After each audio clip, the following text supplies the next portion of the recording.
Alright, so in this video we are going to take a look at question number 4 from the 2021 AP Calc FRQ. And in this case what we're given is a diagram. It consists of 4 line segments. We're told that this is the graph of f. We are also told that f is continuous on the interval from -4 to 6. We didn't need to be told that information as we can clearly see it visually, but more importantly what we are told in addition to that is that g is defined as an area accumulation function. In other words, it's given by the integral from 0 to x of f of t dt. So we can imagine that we might eventually use fundamental theorem of calculus part 1 at some point anytime we see an area accumulation function. Alright, there's 4 parts to this question, so let's jump right into it. Part A asks us, where is g concave up? So the key phrase here is concave up. Concavity deals with the second derivative, so we are going to have to differentiate this twice, and then if we want to know where is it concave up, we're looking for where is the second derivative positive. So that's the approach we need to take here. So let's just rewrite our function for g. And like I just alluded to, if we are going to take the derivative of g, we are in essence differentiating an integral. That's FTC part 1. And when we apply FTC part 1, there's really 2 things we need to check. We need a constant in the lower limit of integration, which we have. And then all we need to do is just simply take the function that's in the upper limit of integration and replace the variable in our integrand with that quantity. Keep in mind that technically speaking, you do also need to consider the chain rule step, which means we also should be multiplying by the derivative of the upper limit of integration. In this case, the derivative of x is 1, so that's not going to make a difference for this example, but keep in mind that is something that we should not forget. Alright, so let's do this out then. So first derivative,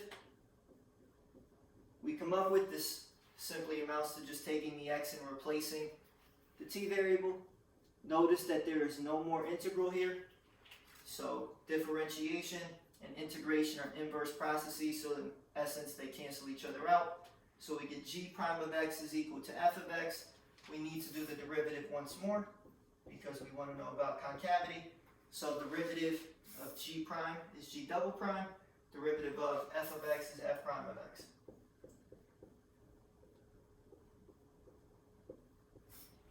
Alright, now we arrive at the critical step. So like we said, we want to know when is g concave up. In other words, where is g double prime positive? So we want to know where is this positive, which means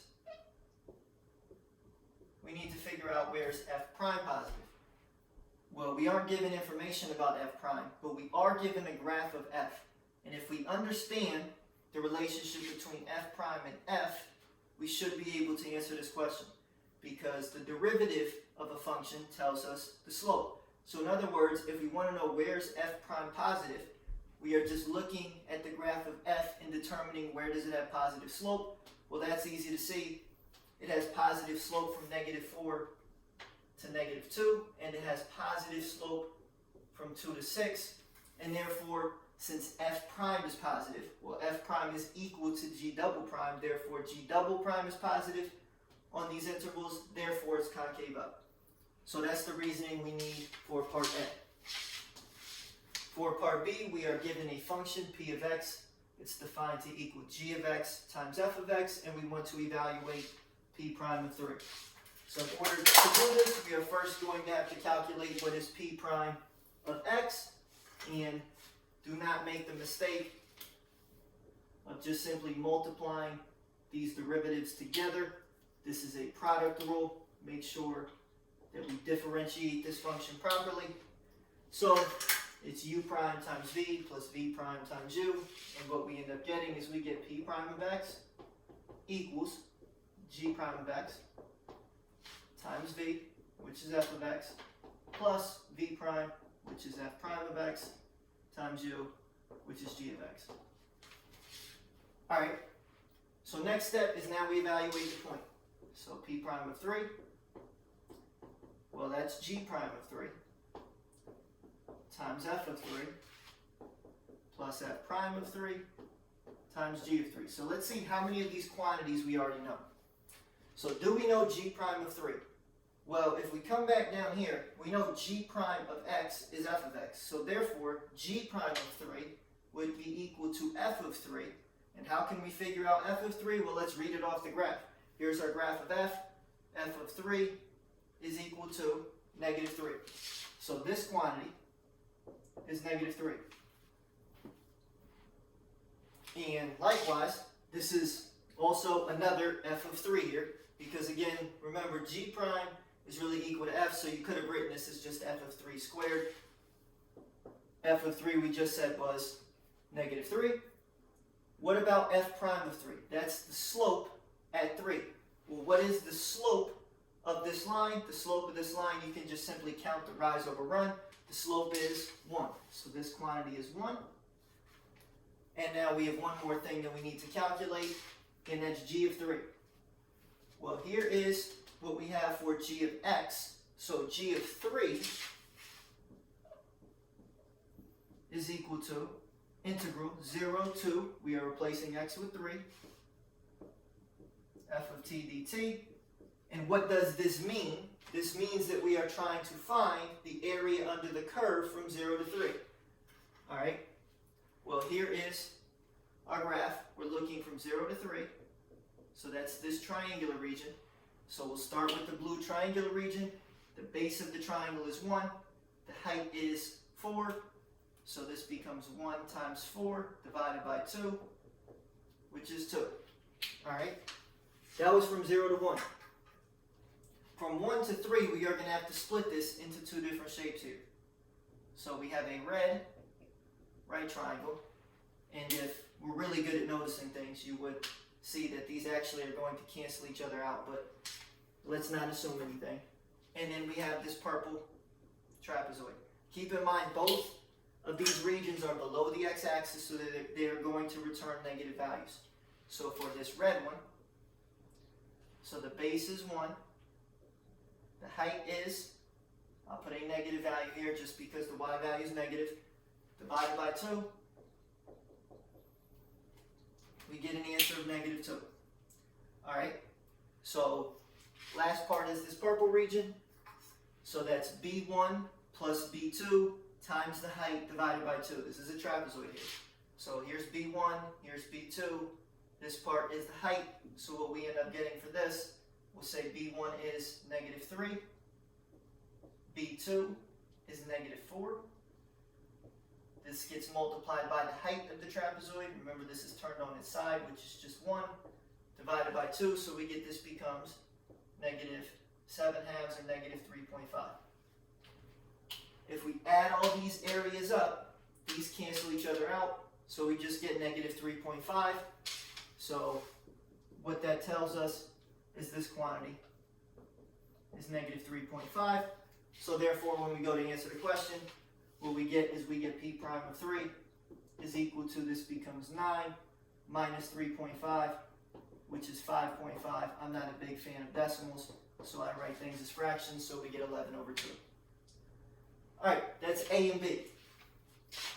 For part C, we are asked to evaluate a limit. Anytime you're asked to evaluate a limit, the first step is you try to plug in the point of interest. So we try to plug in 2, so we check what's g of 2 over, we get 2 squared minus 2 times 2, which is 0. So we notice we have a 0 on the bottom, which means chances are we could get a 0 on the top, and then we're going to have to use L'Hopital's rule. So we really might not be able to evaluate the limit yet, but let's see. We know the denominator gives us a 0. Let's see, what does the numerator give us? So if you plug in 2, you get g of 2. Here's our function for g. That's the area from 0 to 2 of f of t dt. So we need to check this before we just jump into doing L'Hopital's rule, because it must be in either some version of infinity over infinity or 0 over 0, because it's not guaranteed that just because there's a 0 in the denominator of the limit, that limit is in indeterminate form. So we evaluate this out. This is asking us for the area under the curve from 0 to 2, and this is what I just remarked on. We notice that the blue and the red region cancel each other out, so that area is 0. So we do in fact get 0 over 0, but it's important that we understand how we get to that point. So we get 0 over 0, we're going to use L'Hopital's rule. I'm going to erase this so I have some room to write. So if we continue this, so this becomes, L'Hopital's rule says that we do the derivative of the numerator, which is g prime of x. We do the derivative of the denominator, which is 2x minus 2. And we then attempt to reevaluate the limit. Alright, so this gives us now g prime of 2 over 2 times 2 minus 2. We notice we are no longer going to get something in indeterminate form. We clearly see that based on the denominator. So we know that this is the last step. We don't have to do multiple iterations of L'Hopital's rule here. So what is g prime of 2? Well, here's g prime of x. So g prime of 2 is f of 2. What is f of 2? Here's our graph. F of 2 is negative 4. Over, we get 4 minus 2 is 2. And I'm assuming that we can just do basic division and we get negative 2. So again, just to reiterate one more time how we did this, g prime of 2 is equal to f of 2. That comes from this statement that we had down here from our first fundamental theorem of calculus. F of 2 we just read directly off the graph is negative 4. Alright, so last part, which is part D. And I'm going to try to write this down here. We'll see whether or not it fits, because I don't know if we're going to need to refer back to any of this other information, so I don't really want to erase it yet, because as we've seen, we've used this statement about 5 times already. Alright, so first step is we're asked, what's the average rate of change of g on this particular interval? Average rate of change, that should automatically trigger a particular formula. We are just finding the slope of the secant line through these 2 points. So in other words, for average rate of change,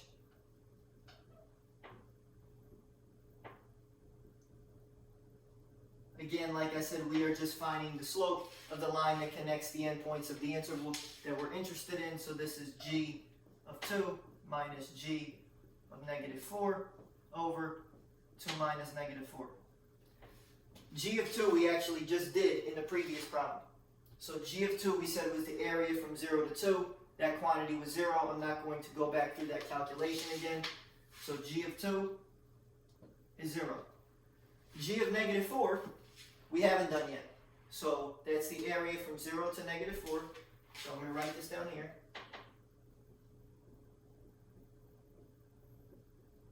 Of f of t dt. And when we are finding these areas geometrically, so we really should make sure that the limits of integration are in order. In other words, they're read from left to right, which means we should flip the limits of integration. And if we remember our integral properties, if we want to swap or interchange the limits of integration, we do need to negate the integral. So what we get is this actually becomes negative 4 to 0 of negative f of t dt. And now we can just simply go left to right and do the area, and we're looking in the area from negative 4 to 0. So we are going to have to do, let me introduce some new colors here. So we have a green triangle, and we have a brown trapezoid, and we recognize that both of these values are going to be positive. Alright, so don't forget there's a negative sign here. So, area of this green part, what do we get? The base is 2, the height is 6, so we get that part is 6. For the trapezoid, well, B1 is 4, B2 is 6, the height of the trapezoid is 2, we're going to get that's 10.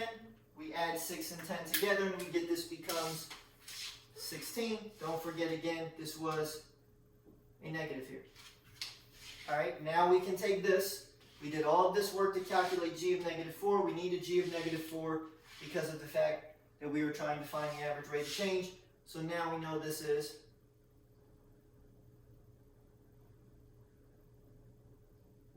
negative 16. Let me just put an arrow so that way we see that this problem is being done down here.